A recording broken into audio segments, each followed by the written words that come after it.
ایک شخص کو کسی بادشاہ کے دربار میں خصوصی رتبہ حاصل تھا۔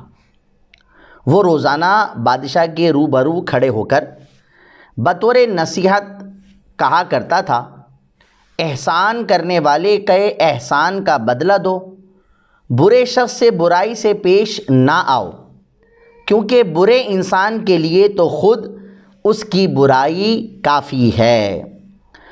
بادشاہ اس کی بہترین نصیحتوں کی وجہ سے اس سے بہت محبت کرتا اور اسے محبوب رکھتا تھا۔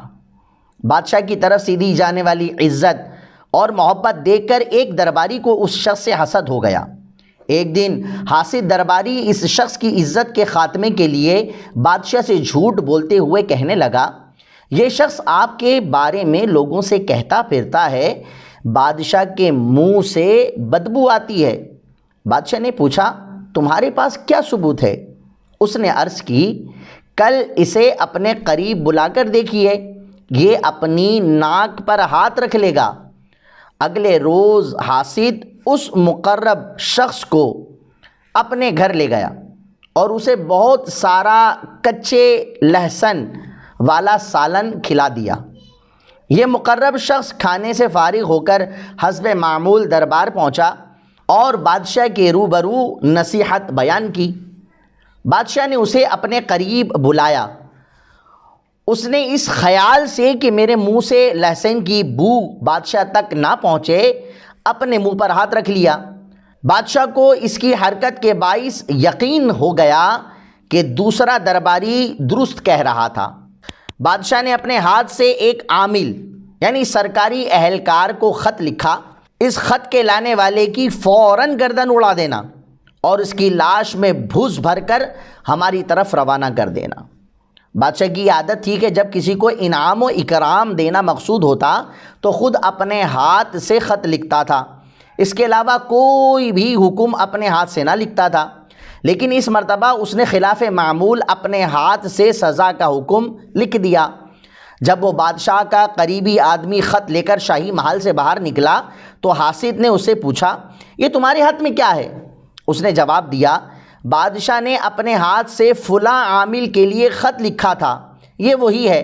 حاسد نے خط لکھنے کے سابقہ طریقے پر قیاس کرتے ہوئے لالچ میں آ کر کہا کہ یہ خط مجھے دے دو۔ مقرب نے اعلیٰ ظرف کا مظاہرہ کرتے ہوئے خط اس کے حوالے کر دیا۔ حاسد فوراً عامل کے پاس پہنچا اور خط اس کے ہاتھ میں دینے کے بعد انعام و اکرام طلب کیا۔ عامل نے کہا، اس میں تو خط لانے والے کے قتل کرنے کا حکم درج ہے۔ اب تو حاسد کے اوسان خطا ہو گئے، بڑی عاجزی سے بولا، یقین کرو کہ یہ خط تو کسی دوسرے شخص کے لیے لکھا گیا تھا، تم بادشاہ سے معلوم کروا لو۔ عامل نے جواب دیا، بادشاہ سلامت کے حکم میں کسی اگر مگر کی کوئی گنجائش نہیں ہوتی، یہ کہہ کر اسے قتل کر دیا۔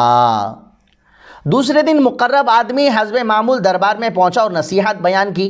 بادشاہ نے متعجب ہو کر اپنے خط کے بارے میں پوچھا۔ اس نے کہا، وہ تو مجھ سے فلاں درباری نے لے لیا تھا۔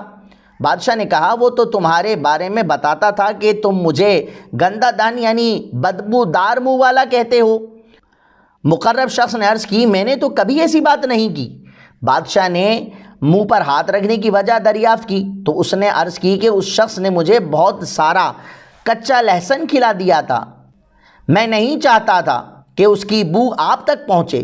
سارا معاملہ بادشاہ سمجھ گیا اور اسے تاکید کی، اب تم نصیحت کرتے ہوئے روزانہ یہ بات بھی کہا کرو، انسان کی تباہی کے لیے اس کا برا ہونا ہی کافی ہے، جیسا کہ اس حاسد کا حال ہوا۔